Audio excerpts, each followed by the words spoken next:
প্রকৃতির অপার সৌন্দর্য এবং জীববৈচিত্র্যের লীলাভূমি সুন্দরবন। 1878 সালে sir William Wilson Hunter statistical account of Sundarban নামে একটি সরকারি গেজেট সম্পাদনা করেন। গেজেটে সুন্দরবনের উদ্ভিদ বৈচিত্র্য এবং প্রাণী বৈচিত্র্য সম্পর্কে বিস্তারিত তুলে ধরেন। স্যার হান্টারের তথ্যমতে বেঙ্গল টাইগার, চিতাবাঘ, গন্ডার, বুনোমহিষ, বারশিঙা হরিণ, চিতল হরিণ, হগ হরিণ, মায়া হরিণ ছিল সুন্দরবনের প্রধান প্রাণীসমূহ। বর্তমানে সুন্দরবনে 32 প্রজাতির স্তন্যপায়ী, 35 প্রজাতির সরীসৃপ, 8 প্রকার উভচর ও 300 প্রজাতির পাখির বসবাসস্থল। কিন্তু ক্রমেই বিলুপ্তির হুমকির সম্মুখীন হচ্ছে সুন্দরবনের এই প্রাণীকুল। গত 120 বছরে সুন্দরবন থেকে কমপক্ষে 29 প্রজাতির প্রাণী বিলুপ্ত হয়েছে। রয়্যাল বেঙ্গল টাইগার সহ 2 প্রজাতির উভচর, 14 প্রজাতির সরীসৃপ, 25 প্রজাতির পাখি এবং 5 প্রজাতির স্তন্যপায়ী প্রাণী বিলুপ্তির আশঙ্কায় রয়েছে, যা নিঃসন্দেহে সুন্দরবনের জীববৈচিত্র্যের জন্য অনেক বড় হুমকি। বন্ধুরা, এই ভিডিওতে আমরা কিছু চমৎকার প্রাণী সম্পর্কে জানব, যা ইতিমধ্যেই সুন্দরবন থেকে বিলুপ্ত হয়ে গিয়েছে। ভিডিওটি দেখা শেষ হলে আপনারও হয়তো আফসোস হবে, ইস, এত সুন্দর প্রাণীগুলো সুন্দরবন থেকে হারিয়ে গিয়েছে।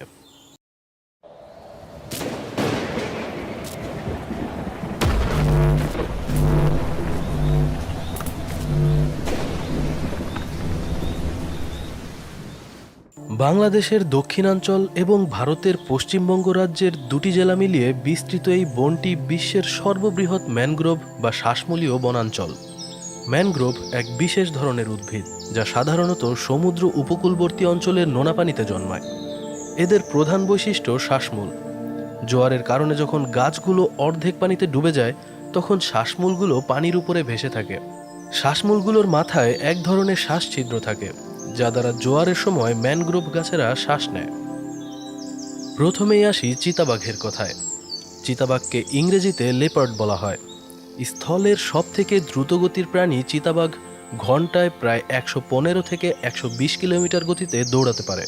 আকারে বাঘের থেকে ছোট লেপার্ড শিকারে অত্যন্ত দক্ষ এবং ক্ষিপ্র। পুরো শরীর জুড়ে সোনালী রঙের মাঝে কালো কালো ছোপ থাকায় চিতাবাঘ দেখতে অত্যন্ত সুন্দর। এই চমৎকার প্রাণীটি একসময় আমাদের সুন্দরবনে বসবাস করত। কালের বিবর্তনে তা আজ বিলুপ্ত। শুধু বাংলাদেশ নয়, সারা পৃথিবী থেকেই চিতাবাঘ হারিয়ে যাচ্ছে। রাইনোসেরস। সুদর্শন এই প্রাণীটিকে বাংলায় একশৃঙ্গী গন্ডার বলে ডাকা হয়। রাইনোসেরস সাদা, কালো, ইন্ডিয়ান, জ্যাভান বিভিন্ন প্রজাতির হয়। তবে সুন্দরবনে শুধু একশৃঙ্গী এবং জ্যাভান গন্ডার বসবাস করত। একশৃঙ্গী গন্ডার তৃণভোজী হলেও অত্যন্ত একগুঁয়ে এবং রাগী স্বভাবের। সুদর্শন এই প্রাণীটি অনেক আগেই সুন্দরবন থেকে বিলুপ্ত হয়ে গিয়েছে। অনেকেই মনে করেন বাংলার 12 ভূঁইয়াদের অন্যতম রাজা প্রতাপাদিত্য গন্ডার বিলুপ্ত হওয়ার জন্য অনেকাংশে দায়ী। কথিত আছে তার 52,000 পদাতিক সৈন্যদলের জন্য গন্ডারের চামড়া দিয়ে ঢাল তৈরি করেছিলেন, যে কারণে প্রচুর গন্ডার হত্যা করা হয়েছিল। বিষয়টি একদম উড়িয়ে দেওয়া যায় না, কারণ পুরো সুন্দরবনই ছিল রাজা প্রতাপাদিত্যের রাজ্যের অংশ। ওয়াইল্ড ওয়াটার বাফেলো বা বুনো মোষ। বড় শিংবিশিষ্ট শক্তিশালী স্তন্যপায়ী প্রাণী বুনো মোষ। এদের গায়ের রং হালকা ধূসর কালো হয়ে থাকে। যদিও গৃহপালিত মহিষ খুব শান্ত এবং নিরীহ হয়ে থাকে, কিন্তু বন্য মহিষগুলি খুবই আক্রমণাত্মক এবং খেপাটে স্বভাবের হয়ে থাকে। বুনো মোষের প্রধান শত্রু বাঘ এবং সিংহ, কারণ এই দুটি প্রাণী বুনো মোষ খেতে পছন্দ করে। তবে বুনো মোষ খুবই সাহসী প্রাণী। এরা সবসময়ই বাঘ এবং সিংহের সাথে বুক চিতিয়ে লড়াই করে। প্রয়োজনে এরা ঘন্টায় 30 কিলোমিটার গতিতে দৌড়াতে পারে। এদের দুধ খুবই সুস্বাদু এবং পুষ্টিগুণ সমৃদ্ধ হয়। দুঃখের বিষয়, বুনো মোষও এখন আর সুন্দরবনে দেখতে পাওয়া যায় না। পাড়া হরিণ। সুন্দরবন থেকে বিলুপ্ত হওয়া আরেকটি দৃষ্টিনন্দন প্রাণী পাড়া হরিণ। এ প্রজাতির হরিণ ঝোপের ভেতর দিয়ে শূকরের মতো মাথা নিচু করে দৌড়ায়, তাই এদের হক ডিয়ারও বলা হয়। এরা তেমন দলবদ্ধ হয়ে থাকতে পছন্দ করে না। পাড়া হরিণের মাথায় গাছের ডালের মতো খুব চমৎকার শিং আছে। পাড়া হরিণ বনের ঘাস লতাপাতা খেলেও এদের সব থেকে প্রিয় খাবার ক্ষেতের শস্য। এ কারণেই পাড়া হরিণ জঙ্গল থেকে বের হয়ে প্রায়ই ফসলি জমিতে চলে আসত। যখনই তা কৃষকদের নজরে আসত, তখনই তারা হরিণ মেরে ভোজের আয়োজন করত। ফলে ধীরে ধীরে কমতে শুরু করে পাড়া হরিণ বা হক ডিয়ার। বাংলাদেশ ছাড়াও পাকিস্তান, ভারতের উত্তরাঞ্চল ও দক্ষিণ পশ্চিম মায়ানমার হরিণটির জন্মগত আবাসভূমি। তবে বর্তমানে সুন্দরবন থেকে পাড়া হরিণ বিলুপ্ত ঘোষণা করা হয়েছে। বারোশিঙা হরিণ। একসময় সুন্দরবনে 12 শিঙা হরিণ থাকলেও এখন এদের আর দেখা যায় না। চমৎকার বৈচিত্র্যপূর্ণ শিংয়ের কারণে এ প্রজাতির হরিণ খুবই দৃষ্টিনন্দন এবং জনপ্রিয়। 12 শিঙা হরিণের শিংয়ে 12টি চোখা প্রান্ত থাকার কারণে এই প্রজাতিটির নামকরণ করা হয়েছে 12 শিঙা। কিন্তু হরিণ ভেদে 10 থেকে 16টি চোখা প্রান্ত থাকতে পারে। জলাভূমি, তৃণময় সমভূমি ও ভাসমান তৃণাঞ্চল 12 শিঙা হরিণের প্রিয় আবাসস্থল। যদি কোথাও 12 শিঙা হরিণ দেখতে পান তাহলে নির্দ্বিধায় বুঝে নেবেন আশেপাশে কোথাও জলাশয় আছে। 12 শিঙা হরিণের রং হালকা কালচে বাদামি, হলুদাভ বাদামি বা ধূসরও হয়ে থাকে। অপেক্ষাকৃত ঠান্ডার দিনগুলিতে এরা পাল ধরে বিচরণ করতে পছন্দ করে। ঘাসই এদের প্রধান খাদ্য, তবে কখনো কখনো গাছের পাতা, ফল এবং ফুলও খেয়ে থাকে। বুনো ষাঁড় খুবই বৈচিত্র্যপূর্ণ এবং জনপ্রিয় একটি প্রাণী। স্থানভেদে এদের গঠনে বেশ পরিবর্তন হয়ে থাকে। এশিয়া এবং উত্তর আমেরিকার বুনো ষাঁড়ের মাঝে বিস্তর পার্থক্য লক্ষ্য করা যায়। তবে বাংলাদেশে অনেকের কাছে প্রাণীটি গয়াল নামে পরিচিত।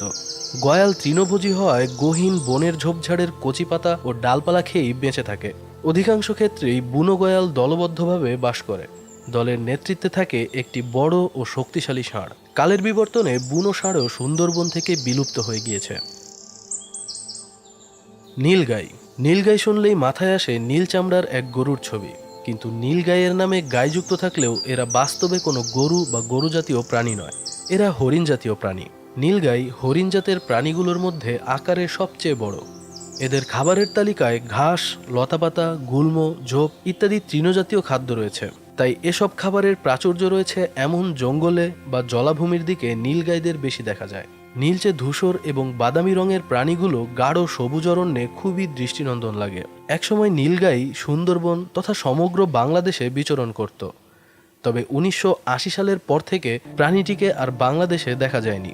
পরবর্তীতে 2018 সালের 4 সেপ্টেম্বর বাংলাদেশের ঠাকুরগাঁও জেলার রানীশংকৈল উপজেলার কুলিক নদীর ধারে পুনরায় একটি নীলগাইয়ের সন্ধান মিলেছিল। ফিশিং ক্যাট, বাংলায় মেছোবাঘ বা মেছো বিড়াল নামে পরিচিত। মেছোবাঘের গায়ের রং জলপাই সবুজ, পুরো শরীর জুড়ে কালো ফোট ফোট এবং মেরুদণ্ডের কাছে কালো ডোরাকাটা থাকে। তাই দূর থেকে মেছোবাঘকে অনেক সময় চিতাবাঘের মতো দেখায়। এই চমৎকার প্রাণীটি আকারে কুকুরের সমান, তবে বেশ তাগড়া। প্রিয় খাবার ছোট জাতের বন্য প্রাণী। মাছ শিকার করে খাওয়াও ভারী পছন্দ। আগে সুন্দরবন সহ বাংলাদেশের বিভিন্ন প্রান্তে মেছোবাঘেদের দেখা মিলত। তবে বিগত কয়েক দশকে মেছোবাঘের সংখ্যা মারাত্মকভাবে হ্রাস পেতে পেতে শূন্যের কোঠায় এসে দাঁড়িয়েছে। বনজার করে জনবসতি স্থাপন, কৃষিজমিতে রূপান্তর সহ আরও বিভিন্ন কারণে মেছোবাঘ বসবাসের উপযুক্ত জায়গা নষ্ট হয়ে যাওয়া এই বিলুপ্তির কারণ মনে করা হয়। 2008 সালে IUCN মেছোবাঘকে বিপন্ন প্রজাতির তালিকায় অন্তর্ভুক্ত করে। এছাড়াও সুন্দরবন থেকে বিগত 120 বছরে বিলুপ্ত হয়েছে নেকড়ে, বদার, কুমিরের মতো প্রাণী। এমনকি অনেক পাখিও বিলুপ্ত হয়েছে। সেই তালিকায় আছে ময়ূর, সাদা মানিকজোড়া, মোচা হাঁস, গগনবেড়, জলার তিতিরের মতো দৃষ্টিনন্দন পাখি। আর বিলুপ্তির হুমকিতে আছে আরও বেশ কিছু প্রাণী। এসব প্রাণী বিলুপ্তির পেছনে মানুষের ভূমিকাই প্রধান। অনিয়ন্ত্রিত উপায়ে বনভূমি উজাড় এবং বনের ভেতর দিয়ে বাণিজ্যিক জাহাজ চলাচল করার কারণেই নষ্ট হচ্ছে বনের বাস্তুসংস্থান। তাই এখনই সচেতন না হলে আগামীতে আমরা হয়তো হারিয়ে ফেলব সুন্দরবনের জীববৈচিত্র্য। তবে মজার বিষয় হচ্ছে সুন্দরবনে এমন কিছু প্রাণী আছে যা পৃথিবীর অন্য সব জায়গা থেকে বিলুপ্ত হয়ে গিয়েছে। বন্ধুরা, এই বিষয়ে বিস্তারিত জানতে দেখুন আমাদের পরবর্তী ভিডিও সুন্দরবনে কী কী প্রাণীর বসবাস।